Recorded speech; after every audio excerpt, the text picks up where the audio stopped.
सभी दोस्तों का स्वागत है। आज के सेशन में section 2 subsection 2 of code of civil procedure 1908 हम आपके साथ डिस्कस करेंगे। Concept is mean profits. पहले आइए एक डेफिनेशन सीखेंगे और डेफिनेशन को सीखने की कोशिश करते हैं सबसे पहले, और फिर मैं बहुत सारे इसके साथ एग्जाम्पल्स और केसेस आपके साथ डिस्कस करूंगा ताकि ये कंसेप्ट जो बच्चे बहुत कंफ्यूज रहते हैं इस पे, आपका कोई भी डाउट इस पर नहीं रहना चाहिए। ये मेरा ऑब्जेक्टिव है। Mean profits of the property. Mean profits of the property means those profits which the person in wrongful possession of such property actually received or might with ordinary diligence have received therefrom। एक land है, आइए इसको कुछ समझने की कोशिश करते हैं। सपोज करिए कि एक लैंड है,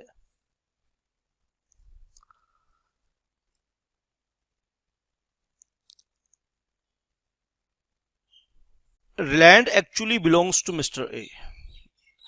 जो इस लैंड का ट्रू ओनर है वो है ए।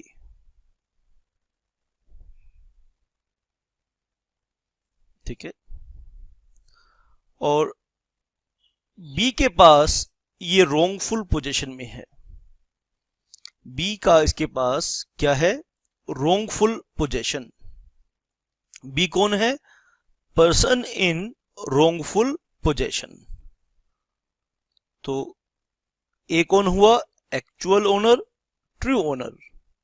और बी कौन है? शाबाश, ध्यान से मेरी बात को सुनिए। बी है person in wrongful position. Person in wrongful position.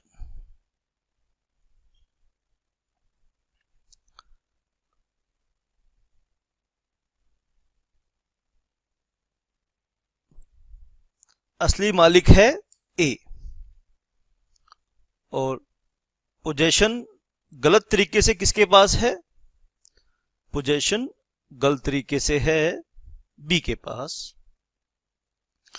तो ए बी के अगेंस्ट एक सिविल केस फाइल करेगा to recover the position of land from B, और साथ साथ वो केस फाइल कर सकता है मीन प्रॉफिट के लिए। अब ये समझना यहां जरूरी है कि ये मीन प्रॉफिट्स क्या है। अब एक्चुअली बी के पास ड्यूरेशन ऑफ पोजीशन की बात हम करेंगे। यहां पर बहुत ध्यान से आपने बात को सुनना है और समझना है।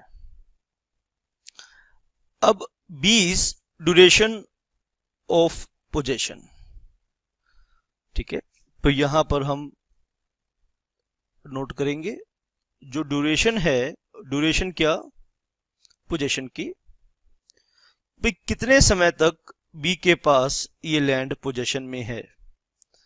भाई इसका जवाब हमें मिला 6 मंथ्स तक बी के पास ये पोजीशन में थी, जबकि ए इसका हकदार था उस पोजीशन का। उस ड्यूरेशन में जब ये लैंड बी के पास रही, उस दौरान इसका पोजीशन का हकदार ए था, लेकिन ये पोजीशन में किसके पास थी? बी के पास थी। तो बी ने क्या यूज किया इसका? बी ने इसे सी को किराए पे दे दिया। सी को, शाबाश, बी ने, शाबाश, बी ने इस लैंड को किराए पर दे दिया। किसे किराए पे दिया? सी को किराए पे दिया। कितने रुपए में दिया? 10,000 रुपए में दिया। बी जबकि इस लैंड को आसानी से बी ड्यू डिलीजेंस से काम लेता, बी समझदारी से काम लेता, तो बी आसानी से 20,000 रुपए किराया ले सकता था 6 मंथ्स के लिए, लेकिन बी ने जानबूझकर या नेग्लिजेंटली सिर्फ कितने कमाए? 10,000 रुपए कमाए। ए कहता है कोर्ट को, सर अगर ये लैंड 6 महीने तक मेरे पास रहती तो मैं तो 20,000 रुपए कमाता। ए इस बात को साबित करता है। तो यहां पर जो लैंड का प्रॉफिट है 20,000 रुपए, उसे हम कहेंगे मीन प्रॉफिट्स। बोलिए बात समझ में आई कि नहीं आई? और मीन प्रॉफिट्स कौन क्लेम करेगा? ट्रू ओनर क्लेम करेगा। और किसके ऊपर क्लेम करेगा? The person in wrongful possession के ऊपर क्लेम करेगा। आइए बेटा, सबसे पहले आप एक काम करिए, सबसे पहले ही काम करिए, इस वीडियो को पॉज करिए और इस मीन प्रॉफिट्स की डेफिनेशन को लिखिए। और नीचे एक एग्जाम्पल दिया है जो कि मैंने अभी आपको समझाया, इस एग्जाम्पल को भी नोट करिए। फिर हम आगे अपने इस लेक्चर को, आगे इस कंसेप्ट को लेके चलेंगे, इसकी एक एक बारीकियों को समझने की कोशिश करेंगे। शाबाश। आइए एक बारी फिर इस डेफिनेशन को सीखने की कोशिश करते हैं।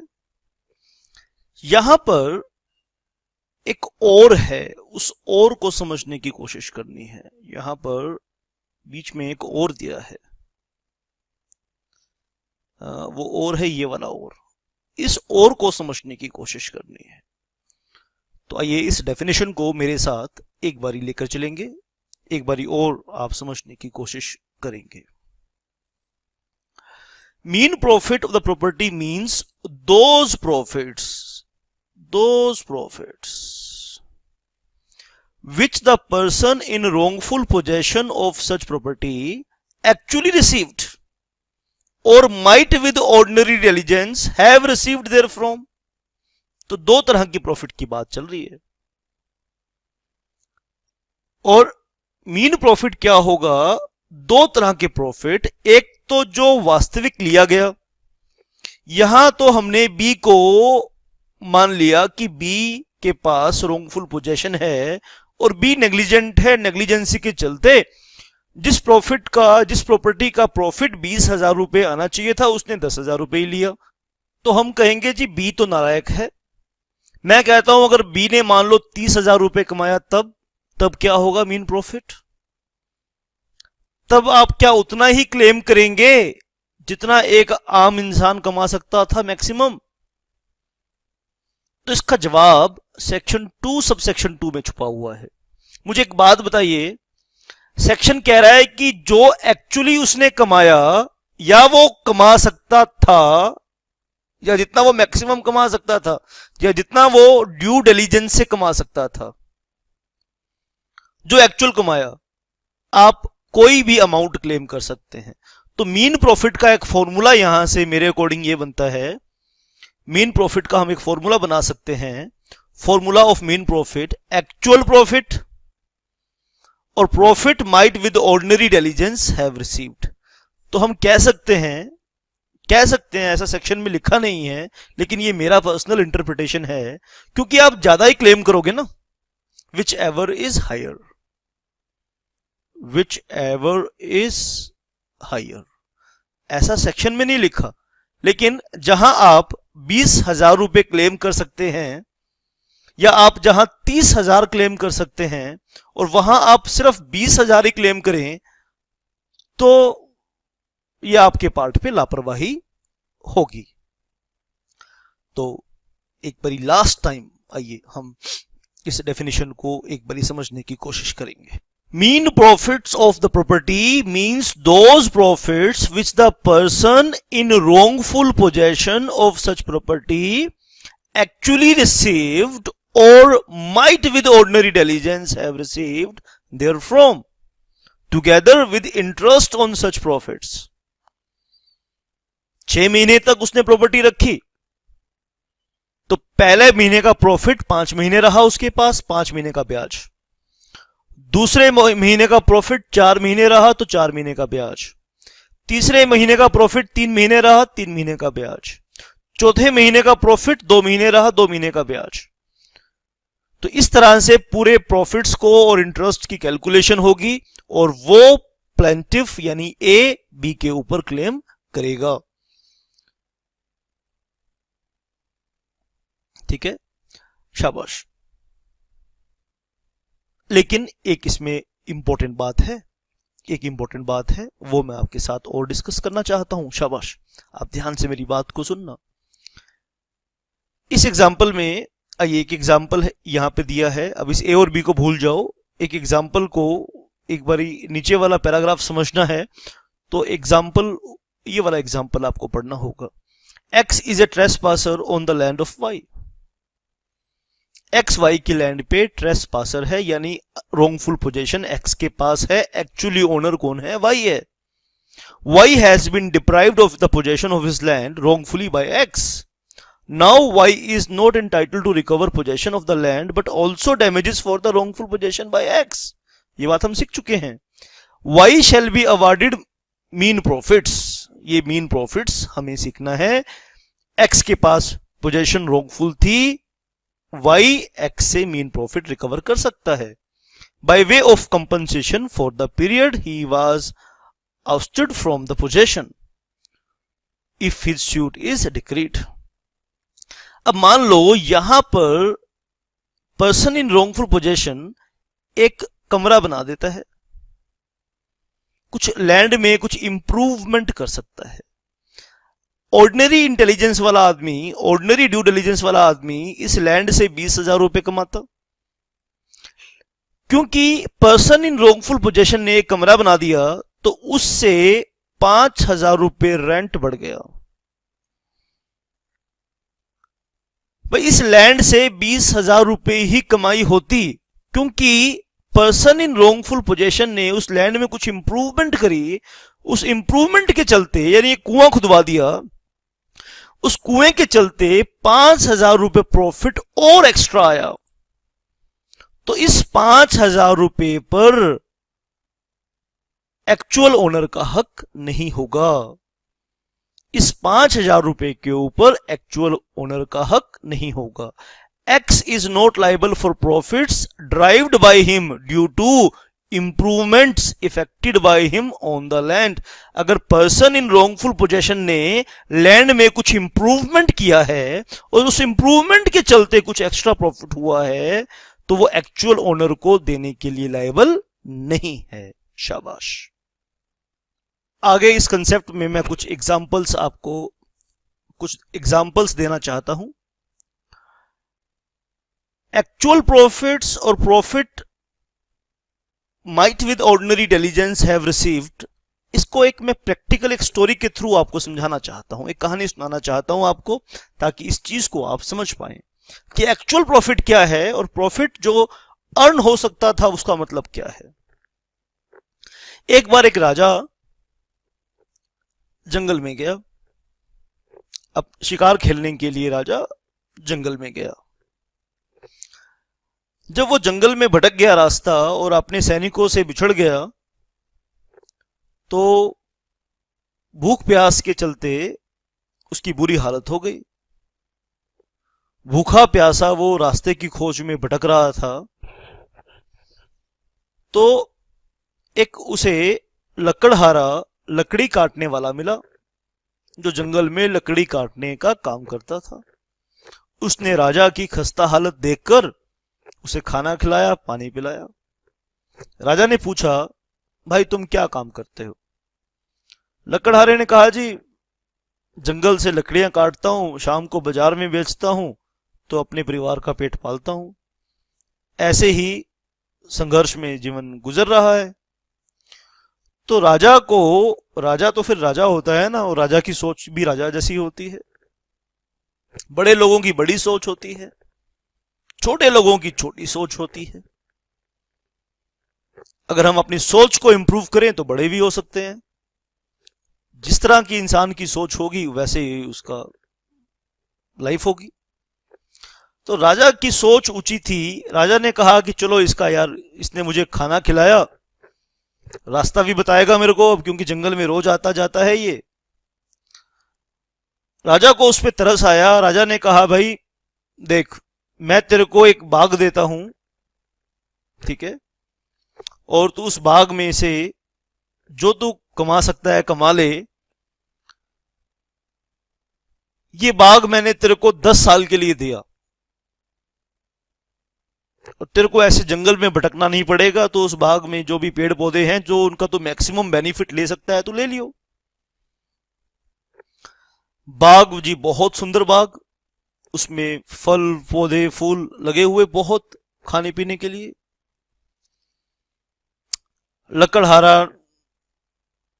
का लकड़हारे का एक काम था, लकड़ी बेचता था या फिर लकड़ी से कोयला बना बना कर बेचता था। मेनली जो बाग था उसमें जो मैक्सिमम पेड़ पौधे थे वो थे चंदन की लकड़ी। लकड़हारे ने क्या किया, उस चंदन की लकड़ी को काट काट कर उसके कोयले बना बना कर बेचता रहा और लगभग ऐसे उसने उस बाग के सारे पेड़ पौधे, चंदन की लकड़ी के पेड़ पौधे काट डाले। अब चंदन की लकड़ी बहुत महंगी बिकती है। अब राजा इधर सोचता है कि भाई वो लकड़हारा तो बहुत साहूकार बन गया होगा, उसने तो महल वहल बना लिया होगा, तो चलो उस जंगल में एक बारी फिर चलते हैं और उससे अपना उस बाग को वापस भी ले लेते हैं। जब राजा उस बाग की तरफ आया तो उसने देखा कि लकड़हारा अभी भी उसी तरह गरीबी में जी रहा है जिस तरह से पहले जी रहा था। जिस तरह से पहले फटे हाल था अभी भी वो फटे हाल है। राजा ने पूछा, यार तूने वो बाग तेरे को दिया था मैंने चंदन की लकड़ी का, क्या किया तूने उसका? उसने कहा, जी करना क्या था, जो फल फ्रूट के पौधे थे वो तो हमने वैसे ही फल खा लेते थे उसके, और जो बाकी पेड़ थे उसके कोयले बना बना के बाजार में बेचते थे। राजा अपना सिर पकड़ के बैठ गया, कहता है, ओ मूर्ख इंसान, तेरे को मैंने चंदन का बाग दिया था, कहता कि तेरे के पास कोई और लकड़ी बची है उसकी? कहता, हाँ एक लकड़ी बची है बस, इसकी भी आज मैंने कोयले बनाने थे। राजा कहता है कि इसके कोयले मत बना, इसको जंगल में इसको फलाने साहूकार के पास ले जा और उसको बोल कि इस लकड़ी की क्या कीमत देगा तू। तो लकड़हारे ने वैसा ही किया, वो साहूकार के पास लेके गया उस लकड़ी को, तो उसने देखा साहूकार ने इतना धन दे दिया कि जो वो सोच ही नहीं सकता था। अब वो वहां सिर पकड़ के बैठ गया, कहता है, जी एक लकड़ी की इतनी कीमत थी और तूने पूरे के पूरे चंदन के बाग को कोयला बना बना के बेच दिया। अरे मूर्ख इंसान, एक्चुअल प्रॉफिट जो तूने कमाया वो तो थोड़ा सा था। अगर तू थोड़ी सी समझदारी से काम लेता, इस चंदन की लकड़ी को एक बार बाजार यूं की यूं ले जाकर बेचने की कोशिश करता, तो तेरी 7 पीढ़ियां घर बैठकर खाती। लकड़हारा बहुत पछताया, तो उसने कहा कि राजा जी एक मौका और दो। राजा ने कहा, ना भाई ना, ऐसे मौके बार बार नहीं मिलते। तो वही मीन प्रॉफिट हम कमाने की हम यहां पर एग्जाम्पल दिया मैंने आपको कि जो प्रॉफिट एक्चुअली उस पर्सन ने कमाया। अब राजा ने तो लकड़हारे को जो पोजीशन दिया था वो तो वैलिड पोजीशन थी ना, लेकिन हम यहां बात कर रहे हैं कि एक आदमी ने गलत तरीके से किसी की लैंड पे कब्जा कर लिया और वहां से उसने जो प्रॉफिट कमाया और जो प्रॉफिट हो सकता था, उन दोनों को कंपेयर करेंगे और ट्रू ओनर के ऊपर ट्रू ओनर की ये इच्छा, ट्रू ओनर की डिस्क्रिप्शन पे छोड़ देंगे कि वो किस प्रॉफिट को क्लेम करना चाहता है। वो एक्चुअल को भी क्लेम कर सकता है और जो वो प्रॉफिट मैक्सिमम प्रॉफिट कमाया जा सकता था उसे भी क्लेम कर सकता है। आइए मैं कुछ और एग्जांपल्स देना चाहता हूं, कुछ और गहराई से आपकी इस नॉलेज को इस सेक्शन में लेकर जाना चाहता हूं। आइए सबसे पहले लॉजिक ऑफ सेक्शन 2 सबसेक्शन 2 हम सुनेंगे। यहां पर ना प्लेंटिफ ने डिफेंडेंट को 2 तरह के दुख दिए हैं। 2 तरह के दुख कैसे दिए हैं? एक तो उसकी प्रॉपर्टी पर रॉन्गफुल पोजेशन कर लिया, और दूसरा दुख वो दिया कि जो उसके प्रॉफिट होते, अगर पोजेशन ट्रू ओनर के पास होती तो उससे भी उसे वंचित कर दिया। तो यहां पर ट्रू ओनर को कंपनसेट करना ही सेक्शन 2 सबसेक्शन 2 का ऑब्जेक्टिव है। अब यहां पर एक रॉन्गफुल पोजेशन का एग्जांपल मैं आपके सामने रखूंगा। लॉजिक ऑफ सेक्शन 2 सबसेक्शन 2, देखो लॉ को उसके लॉजिक के साथ ही हमें पढ़ना चाहिए। आइए तो हम लॉजिक ऑफ सेक्शन 2 सबसेक्शन 2 को यहां एक बार ध्यान से देखेंगे। The object of awarding a decree for mean profit is to compensate the person entitled to be in possession for his having been kept out of possession and thus deprived of property। Note कर लेना बेटा इस बात को, बड़ी ही powerful sentence से logic लिखा है इसका। तो कौन पर्सन क्लेम कर सकता है, या दो बातें पढ़ेंगे, दोनों पार्टीज के पॉइंट ऑफ व्यू से बातें पढ़ेंगे। Hence only a person who is entitled to actual possession can claim mean profit। कौन क्लेम कर सकता है? जो एक्चुअल पोजेशन का हकदार है वो मीन प्रॉफिट क्लेम कर सकता है। और कॉज ऑफ एक्शन का, on the other hand the very foundation of cause of action of mean profit is wrongful possession of the defendant. भाई मैं आपके ऊपर मीन प्रॉफिट के लिए क्लेम कर रहा हूं, तो मैंने आपको सबसे पहली बात मैंने ये साबित करनी पड़ेगी आपके अगेंस्ट कि आपके पास रॉन्गफुल पोजीशन है। रॉन्गफुल पोजीशन क्या है? Thus the position of a mortgagor after the date of foreclosure decree against him is wrongful position. क्या हुआ क्या था एक्चुअली, ए ने बैंक से लोन लिया था, अपनी प्रॉपर्टी को मॉर्गेज किया था। ड्यू डेट पर ए ने लोन की रिपेमेंट नहीं करी, बैंक ने प्रॉपर्टी को फोरक्लोज कर लिया, जब्त कर लिया।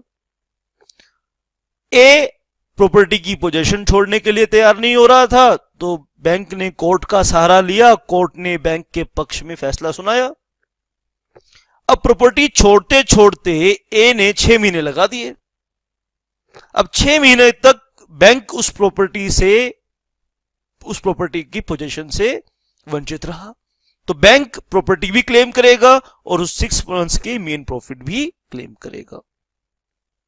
ये बात समझ में आ रही है आपके? शाबाशी। मैंने एग्जांपल दिया रॉन्गफुल पोजीशन का। The true measure of mean profit is not what the plaintiff has lost. अभी भी सेक्शन को एक और पॉइंट ऑफ व्यू आपके सामने रख रहा हूं भाई, अभी भी समझने में गलती नहीं कर जाना भाई। असली लॉजिक ये नहीं है कि प्लेंटिफ ने कितना गवाया, but what the defendant has gained by his wrongful position. True logic is कि डिफेंडेंट ने रॉन्गफुल पोजीशन में एक्चुअली कितना कमाया, या वो कितना कमा सकता था, और what he might reasonably have gained by such position.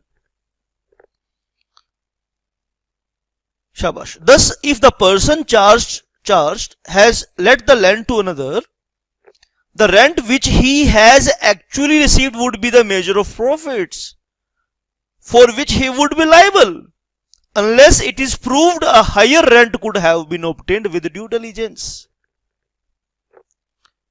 भाई ए ने प्रॉपर्टी को किराए पे दिया, ए कहता है भाई 6 महीने तक मेरे को 10,000 रुपए किराया मिला। बैंक कहता है कि नहीं भाई मुझे तो 20,000 रुपए किराया मिलना चाहिए था। कोर्ट कहता है कि तुम प्रूव करो कि 20,000 रुपए किराया मिल सकता था। अगर बैंक यहां प्रूव कर दे कि उसे 20,000 रुपए किराया मिल सकता था, तो 20,000 रुपए ए को देने पड़ेंगे एज अ मीन प्रॉफिट। इस बात को समझाने के लिए एक और एग्जांपल देता हूं। ग्रे वर्सेस भागू मियां का केस था एक।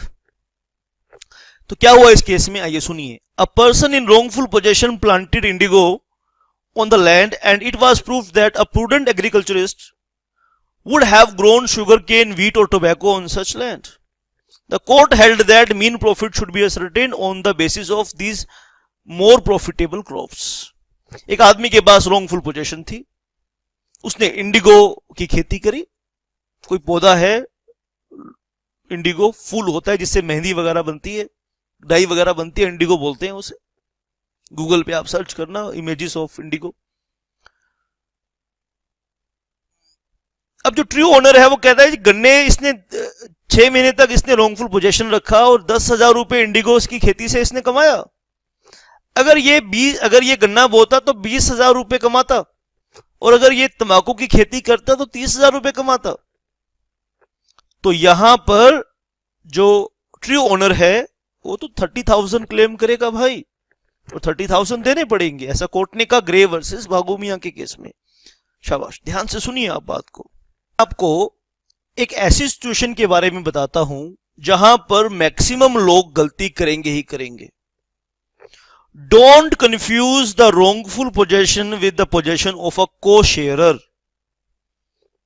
ठीक है, एक लैंड है, उसके दो मालिक हैं, ए और बी, दो मालिक हैं। ए इस लैंड पे खेती करता है, प्रॉफिट्स कमाएगा इस लैंड से। बी भी इसका ज्वाइंट ओनर है। ठीक है, तो ए ने बी को प्रॉफिट नहीं दिया। इस साल का प्रॉफिट जो आना था, फसल बेच दी और बेच के अपने घर ले गया। दोनों ने इकट्ठे काम शुरू किया था कि देखो दोनों भाई हम खेती करेंगे, खेती से जो पैसा आएगा वो हम दोनों बांट कर खाएंगे। ए और बी ने मेहनत करी, पूरा साल बेचारे मेहनत करते रहे, लेकिन जब प्रॉफिट खाने की बारी आई, ए ने कहा बी को कि भाई आज फसल को बाजार में मैं बेचाता हूं। बी ने कहा भाई ठीक है तू बेचा। ए ने सारी फसल बेच दी और बी को ठेंगा दिखा दिया। बी को कुछ नहीं दिया। यहां क्या बी ए से मीन प्रॉफिट के लिए क्लेम करेगा या प्रॉफिट के लिए क्लेम करेगा? तो यहां कंफ्यूज नहीं होना बेटा। यहां जो बी का कॉज ऑफ एक्शन होना चाहिए वो मीन प्रॉफिट नहीं होना चाहिए, वो तो शेयर इन प्रॉफिट होना चाहिए। शेयर इन प्रॉफिट होना चाहिए, क्योंकि अगर ये पोजीशन हम ए के पास माने, लैंड की पोजीशन ए के पास माने, तो ए के पास रोंगफुल पोजीशन थोड़ी है। ए उसका को ओनर है, उसके चलते उसके पास पोजीशन है, कोई रोंगफुल पोजीशन थोड़ी है। तो यहां ये बहुत प्रैक्टिकल क्वेश्चन है बेटा। 5 मार्क्स का क्वेश्चन अगर ये एग्जाम में आए तो मैक्सिमम लोग गलती कर देते हैं, इस क्वेश्चन में गलत कर देते हैं, कंफ्यूज कर देते हैं। It may be noted that possession of one co sharer is in law possession of other co sharer. भाई अगर लैंड की पोजेशन एक मालिक के पास है तो ये ला इसे ये मानता है कि दोनों के पास है। ठीक है, and therefore can not be shoot for mean profit amongst को शेयरर। तो एक को शेयरर दूसरे को शेयरर पर केस फाइल करेगा तो कॉज ऑफ एक्शन वो मीन प्रॉफिट नहीं होगा, वो प्रॉफिट होगा। ठीक है, तो यहां आपको डिफरेंस करना होगा मीन प्रॉफिट में और प्रॉफिट में। प्रॉफिट वो चीज, वो इनकम जो राइटफुल पोजीशन के थ्रू आई है, और मीन प्रॉफिट वो इनकम जो रॉन्गफुल पोजीशन के थ्रू आई है। तो आप पॉज करके इसे नोट करेंगे, बहुत इंपॉर्टेंट पॉइंट, 5 नंबर आपके यहां पर आ सकते हैं।